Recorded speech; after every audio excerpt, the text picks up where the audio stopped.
Tu as peur pour ton enfant? Je te comprends. J'ai le sourire, mais je te comprends. Et j'ai le sourire parce que je garde le sourire, parce que je choisis de garder le sourire et que j'entretiens ce sourire. C'est un fameux défi d'être parent à notre époque. Et moi aussi, j'ai 3 enfants et très souvent, j'ai très peur pour eux. Et je voudrais te poser une question et te demander, mais comment composes-tu avec cette peur à l'intérieur de toi? Qu'est-ce que tu en fais? Est-ce que tu parviens à la maîtriser, à la canaliser, à t'en libérer avant de t'exprimer, de parler à tes enfants, de communiquer avec eux?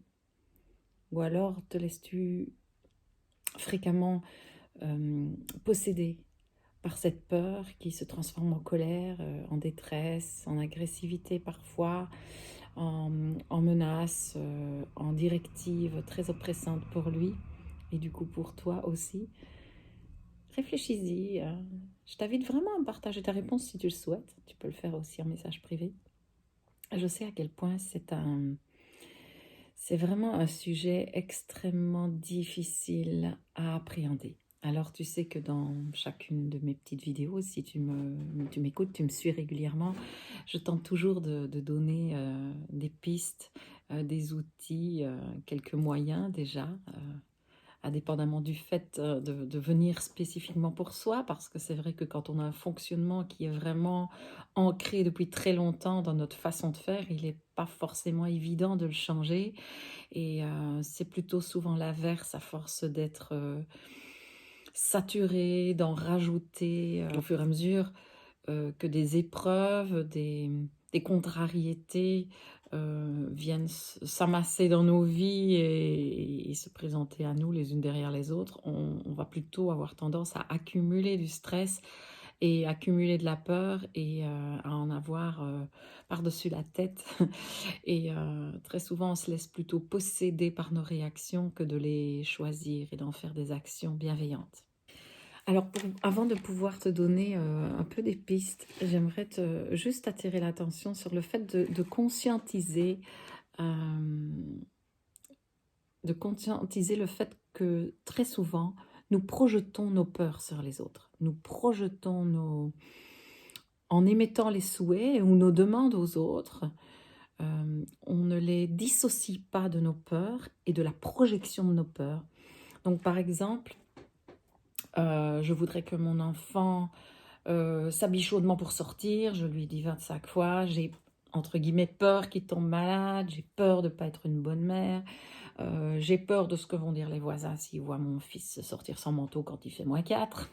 Enfin bon, voilà, il y a n'importe quoi. Il y a une flopée de peurs qui peuvent envahir chacun, chacune, qui sont propres à chacun, chacune. Et quand je vais rappeler à mon enfant, mais mets ton manteau, bon sang, dans l'émission de ce que je dis, dans les paroles que j'envoie à mon enfant, j'envoie très souvent ma colère, ma détresse, ma peur, toute ma projection de ce qui est quelque part contaminé par la peur à l'intérieur de moi.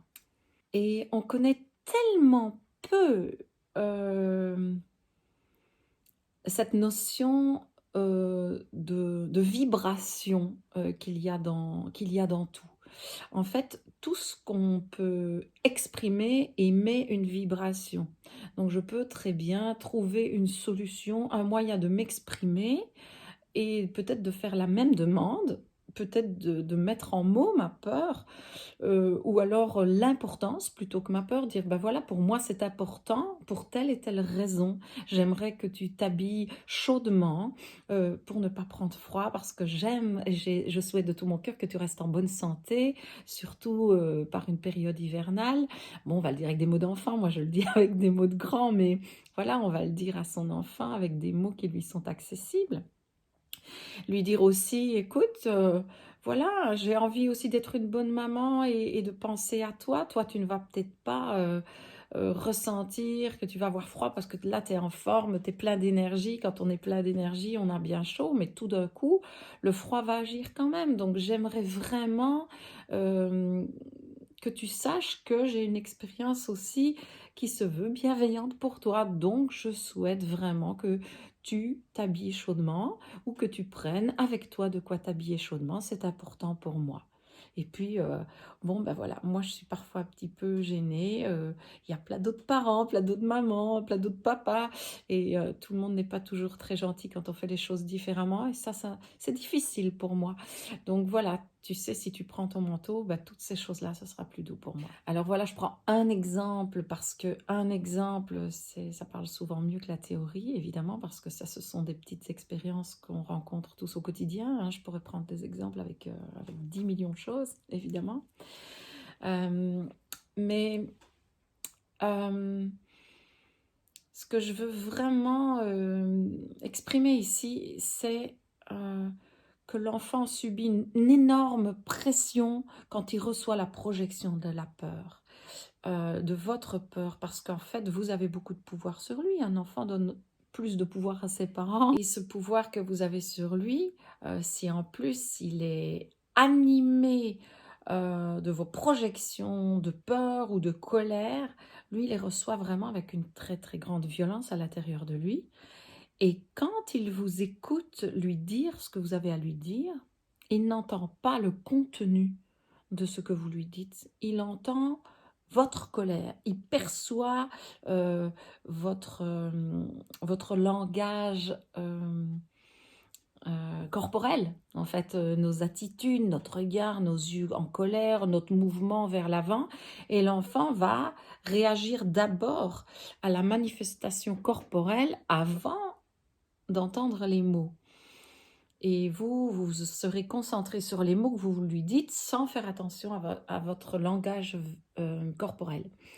Donc, ben voilà, je voulais vraiment vous attirer l'attention là-dessus parce que je pense que rien qu'en faisant attention à ça, on peut vraiment déjà amener beaucoup de bien-être, d'harmonie au cœur de la relation et du coup dans nos communications qui deviennent vraiment plus bienveillantes, autant pour nous que pour eux et du coup pour toute la famille.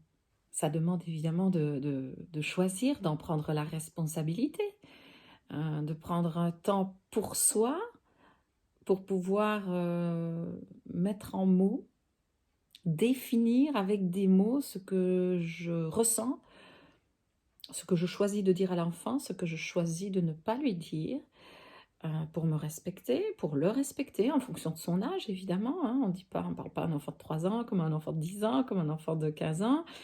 Et puis, parfois, certains tout petits enfants à très, très grand potentiel ont vraiment besoin, et d'ailleurs, je l'observe avec énormément d'enfants, et c'est pas qu'ils veulent pas comprendre, ils ne comprennent pas, ils ont besoin qu'on leur explique les choses.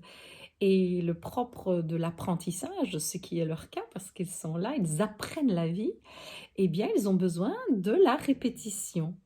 Mais la répétition agressive encode des réactions. Le monde est dangereux, avec papa et maman, je ne suis pas forcément en sécurité, ou alors c'est comme ça que je dois fonctionner, je fais comme eux dans la vie, c'est comme ça qu'on obtient ce qu'on veut.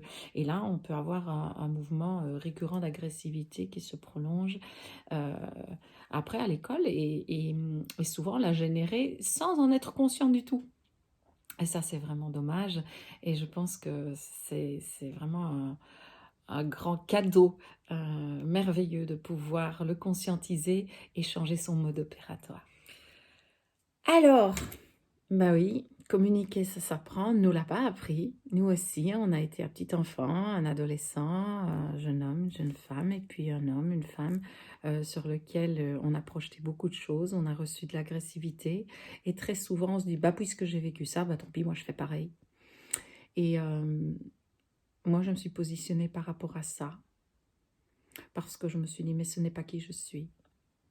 Et si je dis, ok, bah parce que tout le monde le fait, je le fais aussi, j'ai compris que je n'étais personne, je n'étais pas qui j'étais.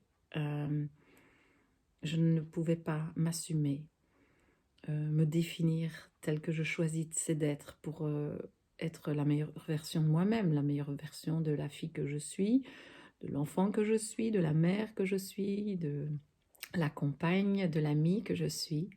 Et là, je peux aussi laisser à l'autre ce qui lui appartient et dire ok, il a le droit d'être violent, mais j'ai aussi le droit de mettre une limite pour que cette personne ne me parle pas avec agressivité, parce que c'est ce que je ne souhaite pas pour moi.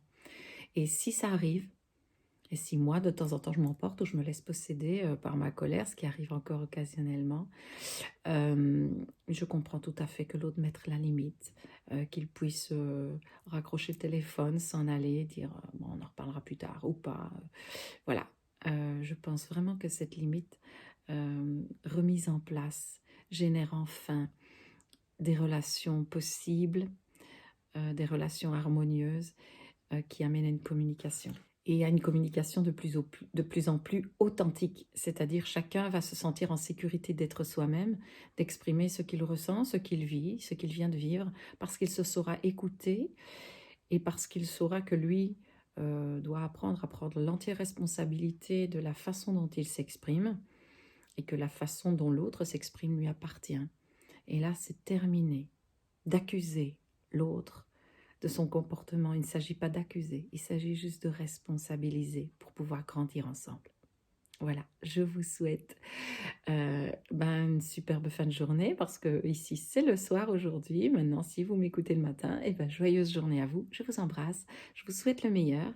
Et si vous avez besoin d'un petit coup de pouce pour apprendre à remettre tout ça en place, d'abord pour vous-même, au sein de votre relation, et pour éviter de projeter toutes ces peurs qui ne sont que toxicité et malheur autour de nous, commençons par nous.